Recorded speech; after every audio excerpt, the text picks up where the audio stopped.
Magluluto na tayo ng ating sweet and sour tuna fillet at magsisimula tayo sa ating tuna. Lalagyan natin siya ng mga pampalasa. Umpisa natin, lagyan lang natin ng salt, sunod natin ang paminta, at isunod natin ang onion powder. Next ay ang garlic powder, all-purpose flour, at cornstarch. Halu-haluin lang natin. At syempre, maglalagay tayo ng itlog.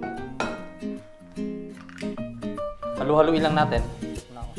Mag-start na tayo magprito ng ating tuna. Piprituin lang natin muna ang ating tuna hanggang siya ay maging golden brown. Siyempre, habang siya nagpiprito, ako naman gagawa ng sauce. Siyempre, unang-una ang ating pong banana ketchup. Then, vinegar. Siyempre naman, kasali ang ating sugar. Soy sauce. And then, ang ating oyster sauce. Paghalo-haluin lang natin sila. And then, ang ating liquid seasoning. Yan. Di ba? Kitang-kita ang ganda. Ang ganda ng paligid. Ayan! Tapos na ang ating sauce. Ay, sus! Pwede na natin ito hanguin. Alam niyo ba mga kasangbahay, napakaraming health benefits ang tuna, kaya ito ang ginamit natin ngayong araw.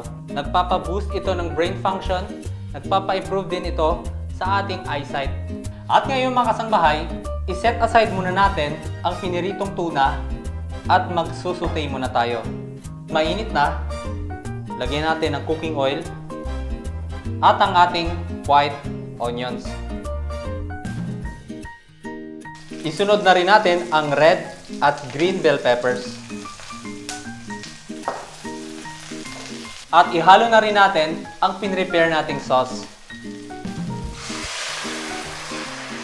Ayan, ang bango. I-simmer lang muna natin for a few minutes at takpan natin. Ihalo na natin ang ating slurry sa ating sauce. Halu-haluin at takpan. At ngayon, ihalo na natin ang ating tuna. Halu-haluin lang muna natin at isunod ang ating pineapple. Mas maraming pineapple, mas masarap. Takpan lang natin at isimmer sa loob lamang ng 1 minuto.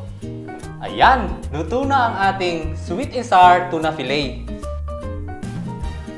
Mga kasangbahay, laging tatandaan para maging mas maayos ang ating pagluluto, gawin natin lagi ng may Pag-ibig!